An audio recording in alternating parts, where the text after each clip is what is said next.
the gatekeepers that are broadcasters and streamers who are choosing who gets to see it, because their bottom line is to make money, not to educate children.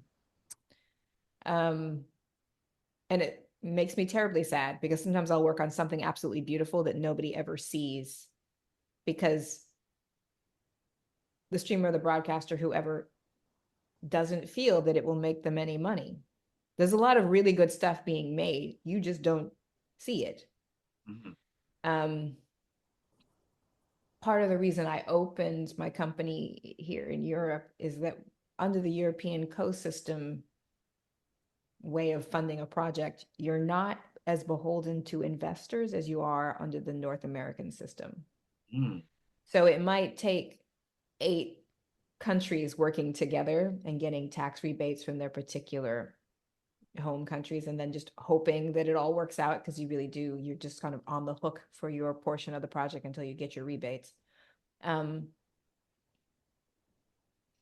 You make the show, you have an investor who's on board, they give you some money up front.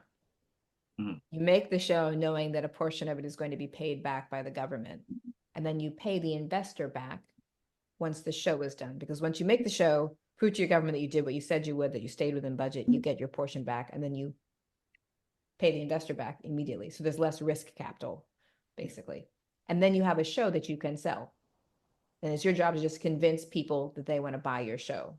So you've got a completed show that you're trying to get out into the world. Whereas in the North American system, it's often an investor who's heavily involved in the entire process the whole time. And they will say, no, no, no, these kids can't say this. No, no, no, this story can't be told. No, no, no, you have to make this character white instead of black, because they're the money. They're literally the money. If you don't have them, you don't have a show.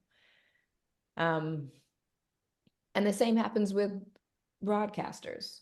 You make the show in the US and you really have to like beg, borrow, and steal your way into distribution. Whereas here in Europe, you make a deal with a distributor whose only job is to sell your show for you. Yeah, Mhm. but it's because you have a show that's completed and is your creation the way you envisioned it. And it might not have any overarching massive message, but it's coherent and it's clear that you made something that was your own. Kind of, it's like you, their ownership of it is very different. Um, so there's a lot of really quality stuff being made in Europe that doesn't make it to the US. Mm. Like the level of show here is just higher.